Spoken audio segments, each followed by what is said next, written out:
ডিভোর্সের পরে আমার বিয়ের খবর শুনে আমার প্রতি ঘৃণা জন্মায়নি? ঘৃণা না, কষ্ট জন্মেছিল। বাবুকে একটু দেখে রাখতে পারবে? হ্যাঁ, সেদিন তোমার কথা মেনে নিলে মহানের মতো একটা সন্তান তোমার থাকতো। আমি তো তোমাকে সারা জীবনের জন্য ভালোবেসেছিলাম। আমার নামতে হবে।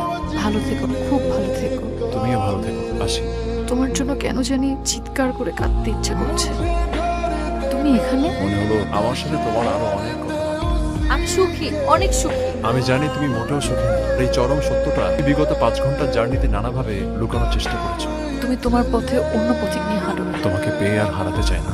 আমাকে পাওয়ার কিচ্ছু নেই।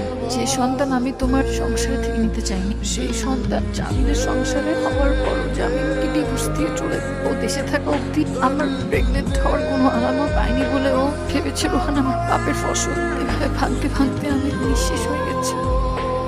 তুমি এটা কি করলে? Will you marry me again, please?